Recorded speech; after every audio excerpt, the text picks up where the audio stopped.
uma convidada especial, professora de língua portuguesa, Maiara Marques, e ela vai falar um pouco sobre como é o desenvolvimento de uma redação, uma estrutura de uma redação que eu sei que muitos têm dúvidas.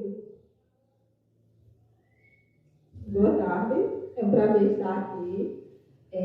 Hoje eu vou falar um pouquinho sobre a estrutura de uma redação dissertativa argumentativa. Então, no primeiro momento, o que seria um texto dissertativo argumentativo? Ele é um texto que ele se organiza na defesa de uma tese, de um ponto de vista, e que ele é fundamentado em argumentos que tentam influenciar a opinião do leitor. E por isso ele tem essa dicotomia de dissertativo argumentativo. Argumentativo, porque ele defende uma tese, uma opinião, e ele é dissertativo porque ele tenta explicar e justificá-lo através de exemplos. Maiara, que estrutura deve apresentar a redação? Isso é um ponto muito importante que o aluno deve se atentar. A competência 2 da redação, ela trabalha justamente isso, a compreensão da estrutura da redação. A estrutura da redação, ela tem a macro e microestrutura. A macroestrutura é composta pela introdução, pelo desenvolvimento 1 e 2 e pela conclusão. E dentro desses elementos, a gente vai ter a microestrutura.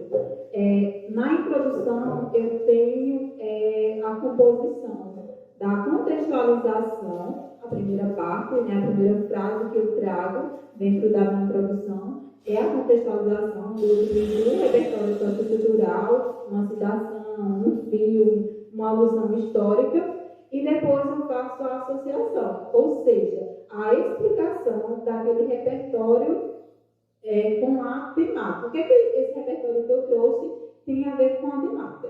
Fiz essa associação, o que é que eu devo apresentar? Eu devo apresentar a minha tese, né? a minha opinião sobre os supostos motivos, né, que causam aquela problemática.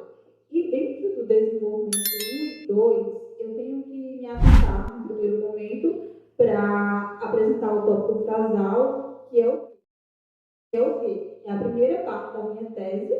Depois eu fundamento, trazendo um repertório sociocultural, né? Uma citação, um teórico, um filme, dados, entrevistas, toda a gama de dados que eu posso comprovar aquela opinião que eu estou dando sobre a temática. Trouxe esse repertório, o que é que eu devo fazer ainda no desenvolvimento? Eu tenho que fazer uma explicação sobre aquele repertório. O que é que esse repertório que eu trouxe tem a ver com a temática? Para eu comprovar que aquilo que eu estou dizendo realmente tem veracidade. Porque a minha fala, por si só, ela não tem muito valor. Ela tem, claro que sim, mas quando eu trago fundamentos para ela. E eu só consigo fazer isso quando eu trago repertórios legitimados, ou seja, aqueles que são conhecidos de forma nacional ou internacional. Não basta apenas trazer um ditado que minha mãe fala de forma espontânea, certo? E a conclusão, que é a última parte da minha redação, eu devo apresentar uma proposta de intervenção. E na proposta de intervenção, eu tenho que apontar 5 elementos. O agente, que vai fazer a ação que ele deve fazer, o meio e o modo, como é que ele vai fazer aquilo, e a finalidade, para quê? E por último, eu faço o detalhamento. Eu fechar o meu parágrafo dizendo que aquela problemática ela precisa ser resolvida. É isso. Bom, você como professora de língua portuguesa, pode falar quais das 5 competências os alunos têm mais dificuldade? Pronto. Das 5 competências, a que eu vejo de forma repetida que os alunos mais têm dificuldades é em relação à competência 2 e 3. porque são justamente as competências que elas envolvem o repertório sociocultural. Na competência 2, o Enem ele pede que o aluno ele compreenda a proposta, né, de intervenção, a proposta da temática, né, e ele escreva a redação dentro da estrutura. Você não pode fugir da estrutura da redação. Na competência 2, ela vai lhe avaliar dentro desse requisito. E a competência 3, ela vai avaliar se você realmente sabe selecionar, organizar e interpretar os conhecimentos teóricos que você utiliza na redação. Então, não basta trazer apenas uma citação. Você tem que saber utilizá-la e relacioná-la com a temática. Bom, existe um limite de citações para incluir na redação? Quando eu falo em citação, eu estou falando de repertório sociocultural. Então, o repertório sociocultural, a gente percebe ele em 3 momentos. Na introdução, que é quando eu utilizo ele na contextualização, né? Primeira coisa que eu faço, novamente, ou usando fio, ou usando autor, citação, documentários, obras literárias, personagens famosos que defendem aquela causa. E eu também vou utilizar o repertório no meu D1 e no meu D2. Então, eu acho suficiente você apresentar esses 3 repertórios dentro desses 3 elementos, na introdução, no D1 e no D2. E para você, Mayara, como criar uma redação coerente? Essa pergunta ela tem muito a ver com a competência 4. A competência 4 ela vai analisar justamente isso, a capacidade que o discente tem em demonstrar domínio linguístico entre a estrutura da redação. Entre os parágrafos, precisa ter uma sequência lógica. Quando eu saio do parágrafo da introdução para o desenvolvimento, eu necessito utilizar conectores, tanto entre parágrafos como intraparágrafos. Dentro do próprio parágrafo da introdução, quando eu saio da contextualização e eu vou começar uma associação ou a minha tese, eu preciso fazer uma conexão, uma ligação através desses conectores, que é justamente eles que vão dar essa coesão ao texto. Então, a competência 4, ela vai analisar justamente esse. E eu preciso saber qual é a função de cada conector. Se eu pego um conector, a exemplo de contudo, se eu utilizo o contudo lá na minha conclusão, eu estou cometendo um erro, porque contudo ele tem um sentido de adversidade. E lá na minha conclusão eu tenho que utilizar conectores de conclusão. Então eu preciso saber a função de cada um.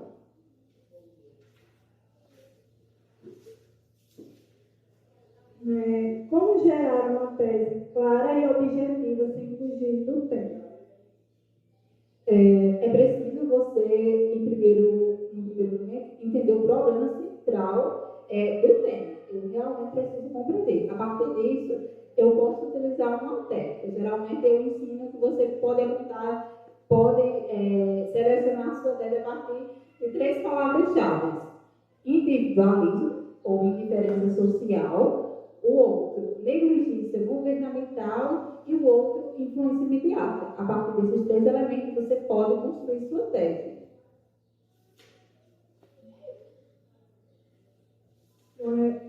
O que pode causar a anulação na redação do Enem? A anulação, ela acontece quando você fere os direitos humanos. Eu acho que quando vocês terminam de ler os textos motivadores, tem lá a proposta para você escrever, diz que você deve criar uma proposta de intervenção que não fira os direitos humanos. Então, a primeira premissa é essa. E você não pode fazer cópias dos textos motivadores. Então não posso utilizar os textos motivadores? Pode sim, mas de forma que você possa se basear. Você pode parafrasear aqueles dados e colocar com suas palavras. Mas você não pode fazer cópia. A partir de 3 palavras iguais dos textos motivadores, isso já é cópia e pode ser anulada a sua redação. Não pode fazer desenhos, ofensas e zombarias. Se o estudante não colocar uma proposta de intervenção, pode perder pontos?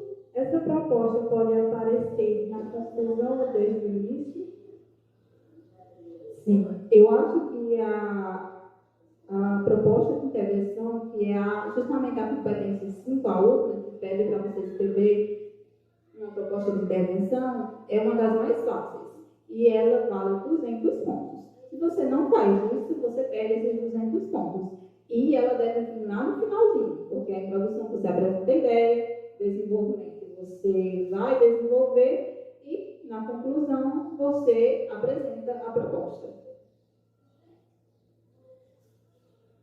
Muitos alunos têm dificuldade na parte do desenvolvimento. O que elas podem fazer para ter um bom resultado? Eu mesmo tenho uma dificuldade enorme no desenvolvimento. Tenho dificuldade na parte do desenvolvimento. O que elas podem fazer para ter um bom resultado? Eu mesmo tenho uma dificuldade enorme no desenvolvimento. Ler muito. E além de ler, escrever o que você está lendo.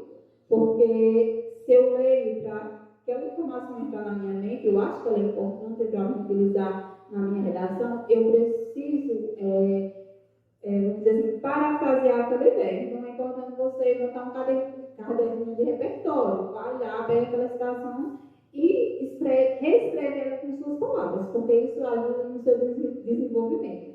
E você está antenado com as notícias atuais, porque a redação ela exige que o aluno ele seja uma pessoa conectada com a atualidade. Então, você pode, quando você lê notícias, você pode utilizar essas informações na sua redação. Então, tem que assistir muito jornal. Quem não gosta de jornal, agora tem que gostar, ler muito. Bom, e a 10ª e última fala, que é: fala uma dica para quem vai fazer o Enem esse ano e quer tirar uma boa pontuação. Estude. Sim, é muito importante você estar refazendo as provas que já aconteceram. Porque se você faz isso, você está acostumando o seu cérebro com o tipo de prova que você vai enfrentar. Então, a prática leva à perfeição. Se eu me coloco a responder várias questões, quando chegar ao Enem, eu não vou ter tanta dificuldade em relação à leitura. Eu vou ter mais facilidade na compreensão das questões. E se tratando da redação, escrever, procurar ler, e justamente ler redações de nota 1000, para você entender o porquê daquelas redações elas terem tirado aquela nota. E você analisar e absorver também aqueles conteúdos. E escrever, e se possível, até uma redação por semana. Bom, e foi isso. Muito obrigada, Mayara, por ter aceitado o nosso convite. E essa pequena aula foi uma pequena aula. Vai ajudar muito as pessoas que têm dificuldade em uma redação. E nós também, né, que vamos assistir. Muito obrigada. Esperamos que vocês